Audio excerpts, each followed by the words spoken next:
Ben ritrovate e ben ritrovati, buona settimana anche da chi vi parla con il secondo appuntamento di 7 in punto, i temi della politica, dell'amministrazione in primo piano in questa nostra mattinata insieme.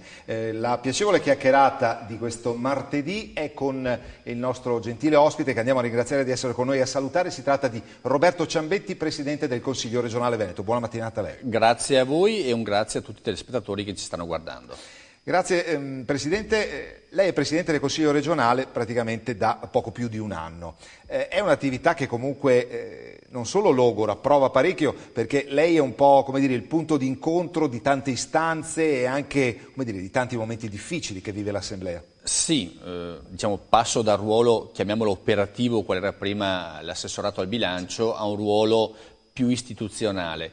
E devo dire che l'attività diciamo del Consiglio è anche molto intensa e impegnativa, anche perché abbiamo per fortuna un buon ufficio legislativo e anche dei consiglieri che producono testi legislativi diciamo, degni del Veneto.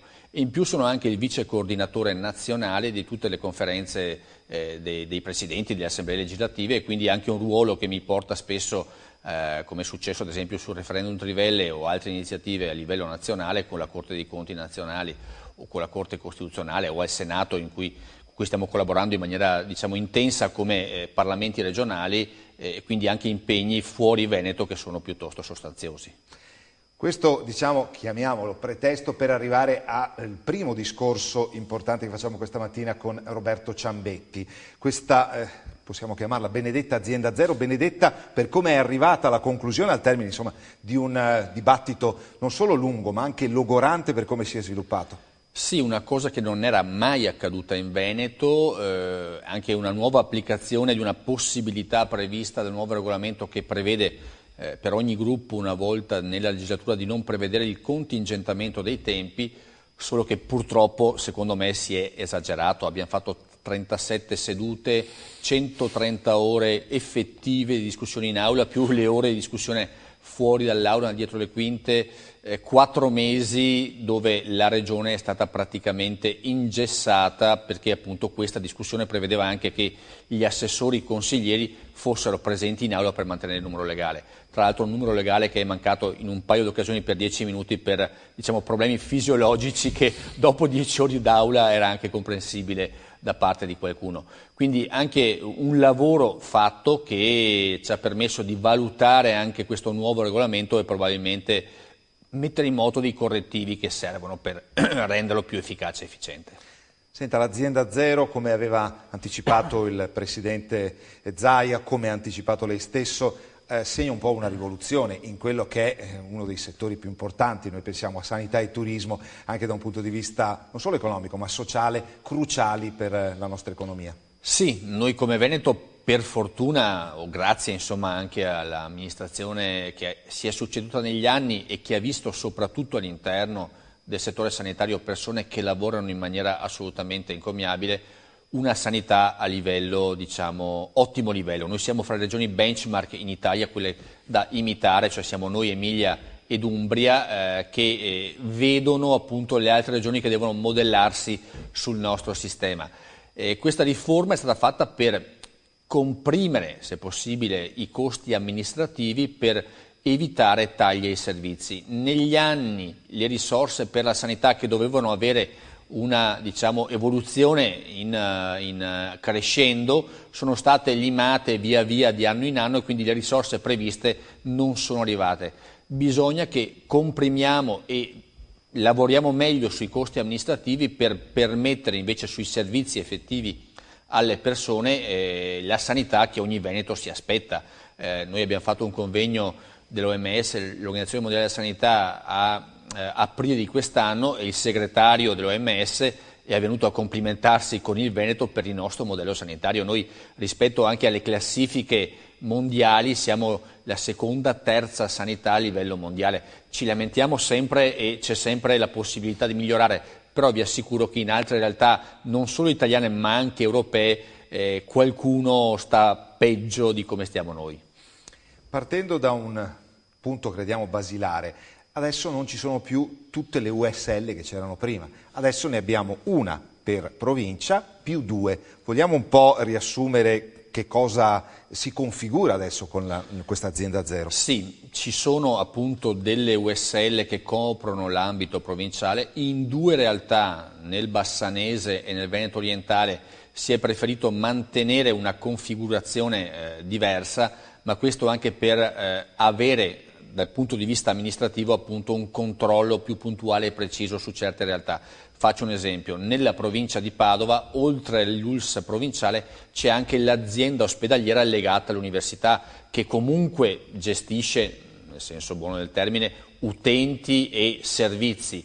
In altre province con 800-900 mila abitanti si è pensato che appunto avere un ULSS così grande poteva comportare un passaggio troppo repentino e troppo magari incisivo per riuscire a controllare i costi, perché una forza della sanità del Veneto è appunto il controllo dei costi, che ci viene peraltro certificato ogni anno sia dal Ministero del Tesoro sia dal Ministero della Sanità come un controllo puntuale e preciso su quello che spendiamo.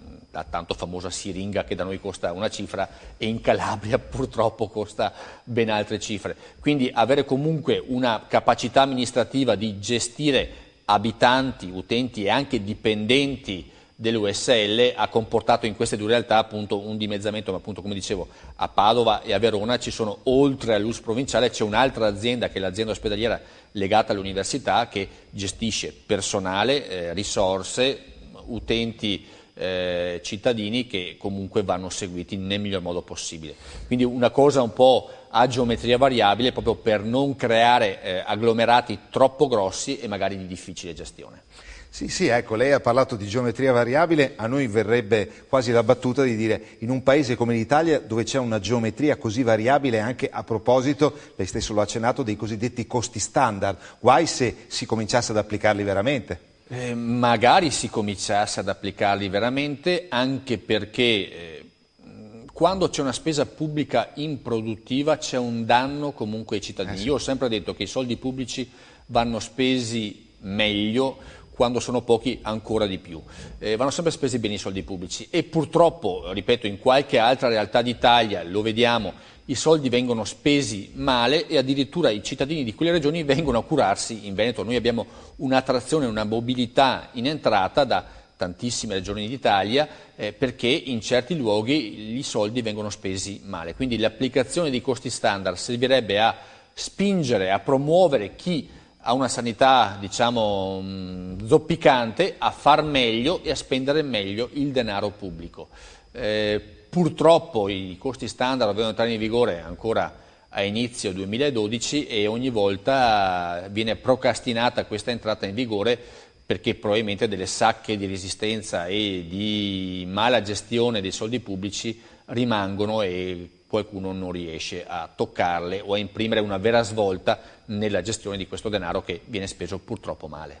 Anche perché poi si genera, chiamiamolo un effetto domino, ma una situazione contingente per cui la sanità veneta si trova ad assorbire un'utenza che non viene solo dal Veneto, viene anche dal centro Italia, dal sud Italia. Sì, noi abbiamo appunto una mobilità in entrata di utenti che tra l'altro vengono pagate come prestazioni con cifre risalenti al 2004-2005, mentre appunto come Veneto abbiamo investito in macchinari, in alta specializzazione, in risorse umane che sono, vi assicuro, cioè se noi abbiamo una buona sanità lo si deve sicuramente a scelte amministrative, politiche lungimiranti, ma lo dobbiamo soprattutto ai dipendenti che abbiamo che sono veramente bravissimi, sia come orari sia come impegno, che appunto tutti ci invidiano. E purtroppo abbiamo questa mobilità in entrata, i soldi sono meno di quello che spendiamo per certe prestazioni e purtroppo addirittura arrivano con 3, 4, 5 anni di ritardo, dipende dalla regione di provenienza dell'utente che arriva. Una questione, crediamo, importantissima. Il governatore Zaia ha detto che con l'azienda zero si realizza forse il punto cruciale anche del programma elettorale. Ci sono stati anche dei momenti in cui, vista la difficoltà, avete un po' vacillato nel senso, mamma mia, ma ci arriveremo mai all'approvazione di questa cosiddetta azienda zero? L'azienda zero è una parte della riforma sanitaria che ci ha impegnato nella discussione dal 21 di giugno praticamente al 4-8 agosto, adesso non ricordo la data in cui abbiamo terminato, diciamo, prima della pausa, chiamiamola estiva. effettivamente quello è stato un passaggio importante, perché creiamo questa azienda che dà servizi a tutte le ULSS, cioè viene concentrata in un unico luogo il servizio legale, la centrale acquisti, le cose che appunto magari fanno perdere tempo e magari anche energie e risorse se viene parcellizzata sul territorio. È sicuramente un cambio epocale. Abbiamo sicuramente toccato alcune chiamiamole sacche di, definiamolo, potere a livello locale. Abbiamo avuto un'opposizione su questo appunto molto pugnace, però era il caso proprio di riuscire certi servizi e certe appunto pratiche amministrative centralizzarle in un'unica realtà veneta. Questo per fare economia sia per quanto riguarda il personale, ma anche un'economia poi negli acquisti o nelle prestazioni che, se fatta a grande livello, può comportare dei risparmi. Gli ausili medicali, i materassi, quelle cose che appunto servono per la gestione di un reparto, di una corsia, possono essere fatte meglio in certi casi a livello centralizzato, regionale. Altre cose va bene che siano comunque gestite a livello locale, perché magari nel locale certi servizi possono essere valutati, gestiti e anche acquistati a miglior prezzo. C'è una caratteristica che non è solo linguistica, crediamo, di questa riforma sanitaria. Quando si parla di riforma in Veneto si parla di riforma sociosanitaria. Sì, noi abbiamo un'impostazione scusate, un'impostazione del nostro sistema sociosanitario che è un esempio anche per altre regioni in Italia. Ad esempio la Lombardia recentemente ha modificato la propria impostazione guardando alla nostra situazione. Quindi dei servizi sociali che vanno a intersecarsi con quelli sanitari permettono una migliore gestione magari della patologia da quando uno entra in ospedale a quando poi viene gestito magari con situazioni di recupero, chiamiamolo anche sociale, che può essere appunto un recupero fisico, ma un recupero anche di disabilità importanti che dopo certe patologie vanno gestite, come anche un'integrazione appunto di servizi sociali con servizi sanitari che permettono un risparmio reale anche per le casse pubbliche. Quindi una cosa che sta funzionando in Regione Veneto, che molte regioni stanno utilizzando come modello di modifica, di cambiamento del proprio sistema, e che ha dato buoni risultati in passato, e ci auguriamo con questa modifica che li dia anche in futuro. Noi questa mattina abbiamo voluto dedicare gran parte di questo avvio della puntata di 7 in punto discorrendo piacevolmente, conversando piacevolmente con Roberto Ciambetti, Presidente del Consiglio regionale del Veneto, focalizzando l'attenzione a proposito di questa riforma sociosanitaria, in particolare l'approvazione della cosiddetta azienda zero, che riteniamo fondamentale anche proprio per la storia socio-economica di questa parte importante d'Italia. A questo punto una riflessione che vorremmo fare e che magari non è così legata all'azienda zero, alla riforma sociosanitaria, è il discorso del referendum a proposito dell'autonomia del Veneto. Allora, noi stiamo portando una variazione di bilancio, la porteremo come un assestamento di fine anno adesso a novembre, dove mettiamo le risorse per fare un referendum per l'autonomia della nostra regione. È una cosa che per la prima volta ci è stata, tra virgolette, concessa. Il Veneto chiese di fare questo referendum, mi pare, nel 96 e nel 2000. Tutte e due le volte venne negata questa possibilità. Questa volta con un'ottima e anche pugnace difesa in Corte Costituzionale da parte del professor Bertolissi, l'abbiamo per fortuna ottenuto.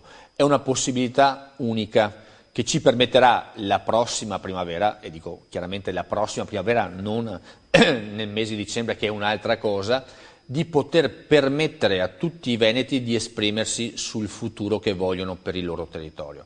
Quindi sarà un appuntamento importante, noi ci teniamo molto, mi auguro e spero che in forma trasversale tutte le componenti sociali, economiche, politiche del Veneto capiscano che è un appuntamento importante, perché avere 4 milioni, 5 milioni di veneti che ci spingeranno a dire sì, vogliamo una forte autonomia per la nostra regione, permetterà a noi che vi rappresentiamo adesso in Regione Veneto di andare a Roma e battere i pugni, non come Presidente Luca Zaia o Presidente Ciambetti o Giunta regionale o Consiglio regionale. Andremo con alle spalle una spinta popolare che non può essere dimenticata e tralasciata dal legislatore nazionale. Quindi sarà un appuntamento importante che andremo sicuramente a preparare con la dovuta maniera, appunto, per permettere a tutti i veneti di esprimersi sul loro futuro. È la prima volta che capitò 150 anni fa in maniera abbastanza così, diciamo, discutibile. Ci auguriamo che questa volta, appunto, i veneti, guardando al proprio futuro, al benessere e alla qualità della vita di questo territorio e dei propri figli, vadano a votare in maniera massiccia e votando sì, vogliamo l'autonomia. Come risponde alle polemiche che inevitabilmente si sono scatenate anche a proposito di questo referendum? Qualcuno dice ma l'amministrazione regionale strumentalizza? Assolutamente no, ripeto, è una cosa mai accaduta in Italia che venga permesso a una regione questo tipo di consultazione e ripeto, serve una grande spinta popolare per far capire a Roma che il Veneto vuole l'autonomia che si merita. Noi abbiamo dimostrato negli anni, e parlo di tutte le amministrazioni, ma parlo anche a livello comunale di tutte le amministrazioni di tutti i colori, che noi sappiamo gestirci meglio rispetto ad altre realtà. I costi della pubblica amministrazione per abitante da noi sono i più bassi in Italia, sia a livello comunale, a livello provinciale, a livello regionale. Noi vogliamo poter autogovernarci perché sappiamo che i soldi pubblici, come dicevo prima, vanno spesi bene. E lo dico, è una cultura amministrativa che è in tutti i partiti politici e i movimenti che ci sono in regione, perché appunto chi va ad amministrare anche il più piccolo comune lo fa diversamente rispetto ad altre realtà italiane, quindi ci meritiamo un grado di autonomia che abbiamo dimostrato appunto di saper gestire e governare in tantissimi anni di buona amministrazione. Ripeto, dobbiamo guardare alla nostra qualità della vita, al futuro dei nostri figli, perché se mettiamo tutto in un calderone, se mettiamo tutto assieme a... Io ogni tanto faccio questa diciamo, rappresentazione. Siamo in un condominio formato da 21 appartamenti. 5 hanno una gestione completamente, 5-6 hanno una gestione completamente autonoma e fortuna loro, qualcuno va bene, almeno 4 vanno bene, una è un po' claudicante perché ha dei modelli, diciamo, gestionali un po' troppo vicini alla Magna Grecia o al nord Africa. Poi ci sono altri 15 appartamenti che funzionano più o meno con le stesse regole, ma 4 pagano le spese condominiali per tutti e gli altri 11 se ne dimenticano. Ecco, queste cose non possono più accadere. O il condominio è uguale per tutti, o le spese condominiali sono uguali per tutti, o appunto pagare anche per gli altri. Penso che sia ormai giunto il momento di dire basta e di sapersi, ripeto, gestire le nostre risorse in maniera sicuramente migliori. Noi andremo a chiedere delle competenze che attualmente gestisce lo Stato e che in altre regioni autonome vengono gestite dalle regioni o province autonome, sapremo gestirle meglio e a minor costo con un risultato anche qualitativo per i nostri cittadini sicuramente migliori. Lo abbiamo dimostrato dove abbiamo le competenze, lo dimostreremo anche in altre. Noi non vogliamo creare confusione negli spettatori a proposito di questo termine che si chiama referendum, stiamo sovrapponendo due discorsi. Con il Presidente del Consiglio regionale Roberto Ciambetti nella prossima parte di 7 in punto avremo modo anche di fare una riflessione a proposito dell'appuntamento del 4 di dicembre. Noi vi ringraziamo per il momento dell'attenzione e vi chiediamo, se vi fa piacere, di rimanere ancora con noi, il tempo di alcuni suggerimenti commerciali e poi torniamo in studio con Roberto Ciambetti, Presidente del Consiglio regionale del Veneto.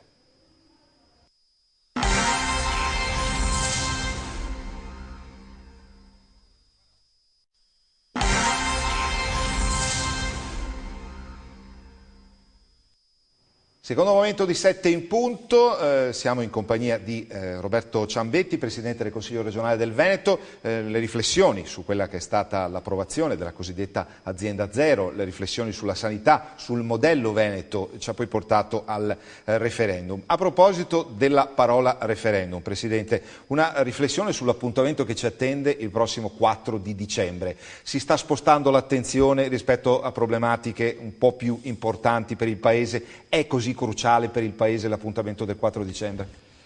È un appuntamento assolutamente cruciale. Sarà importante andare a votare e vi ricordo non c'è il quorum il 4 dicembre, non c'è il quorum, quindi va a votare una persona e decide per tutti, quindi sarà importante andare a votare. Noi abbiamo criticato come sistema delle regioni, e parlo tutte le regioni, fin dall'inizio questa impostazione data, perché va veramente a cambiare in maniera antistorica un'impostazione della Costituzione che invece dava democrazia e potere ai territori.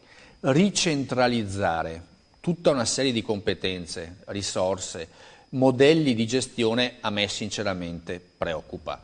Anche la sanità, che ad esempio è uno dei nostri fiori all'occhiello, vedrà una pesantissima ingerenza del Ministero della Salute, ma non tanto sulle linee generali.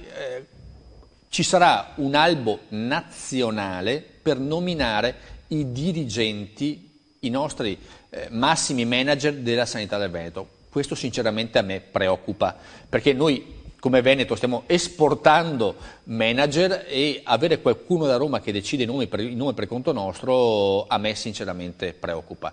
Non vorremmo che questa modifica costituzionale servisse a livellare verso il basso la qualità dei servizi che adesso in tantissime altre regioni appunto magari funzionano peggio che da noi.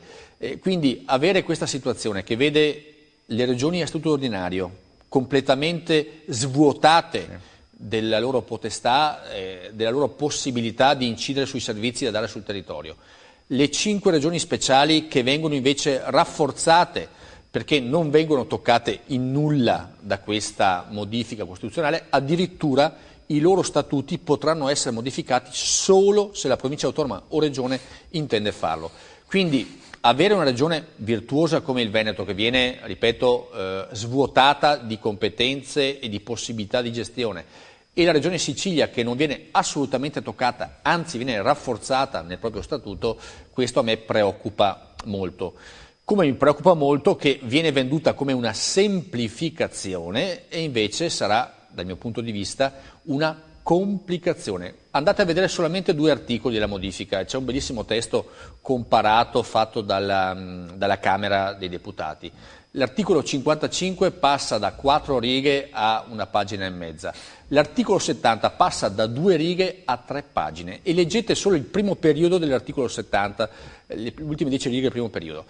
È una cosa che va a complicare in maniera importante il processo legislativo, le possibilità di realizzare norme a favore dei territori, va, permettetemi, anche a svuotare la democrazia.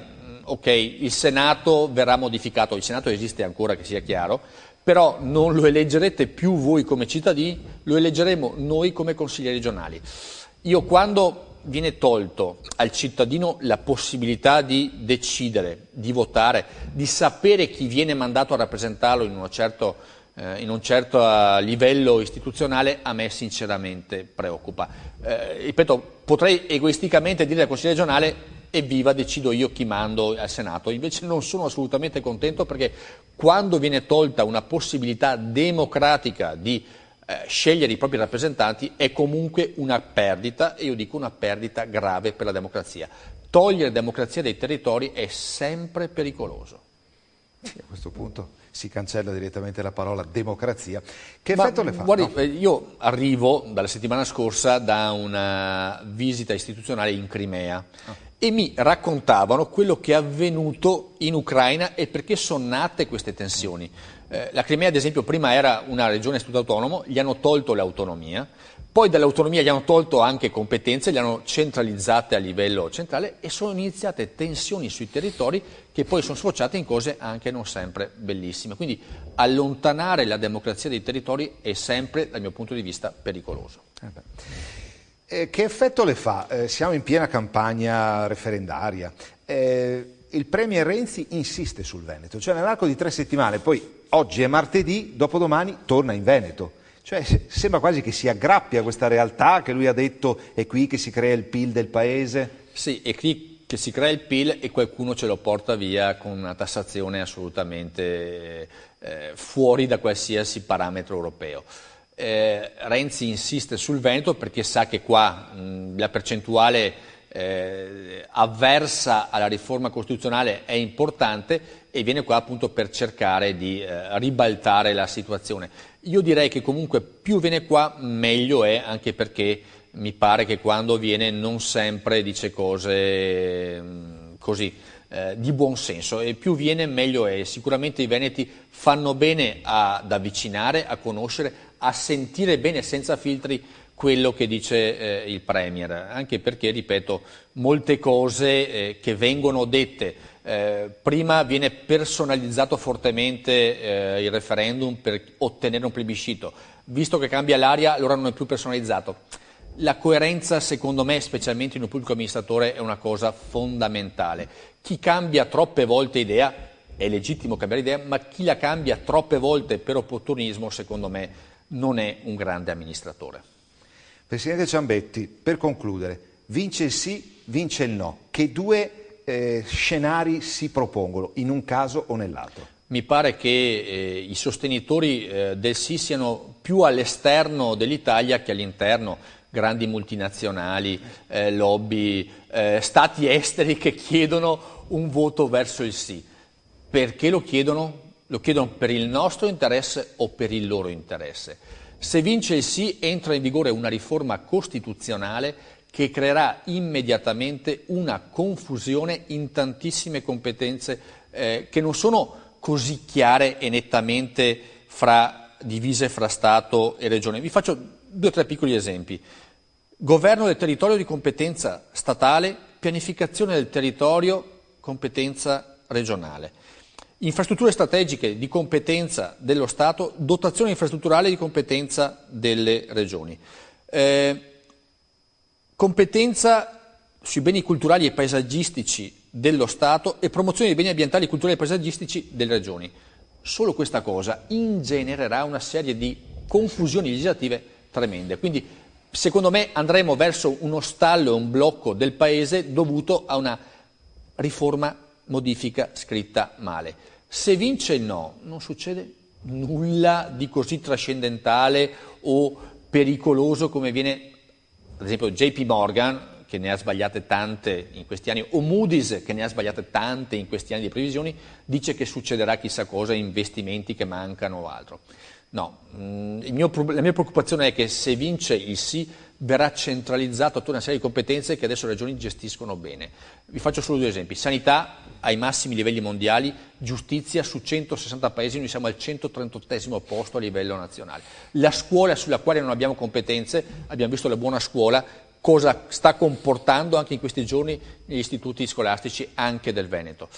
Centralizzare troppo è un problema, mantenere così com'è la cosa può funzionare, se c'è qualche regione canaglia va commissariata, ma chi è virtuoso, chi spende bene i soldi pubblici, chi gestisce bene le proprie competenze gli va permesso di continuare a gestirle, direi anzi di aumentarle a favore dei cittadini. Noi ringraziamo Roberto Ciambetti, Presidente del Consiglio regionale del Veneto, gli auguriamo una buona giornata e un buon lavoro. Grazie anche a voi, arrivederci. Grazie al nostro ospite, l'occasione per lanciare il secondo momento di 7 in punto questa mattina con l'incontro di Antonella Prigioni, che ha intervistato Raffaele Fitto, che con i conservatori riformisti lancia la Convenzione Blu per rifondare il centrodestra. Ascoltiamo dunque, dopo alcuni suggerimenti commerciali, l'intervista a Raffaele Fitto.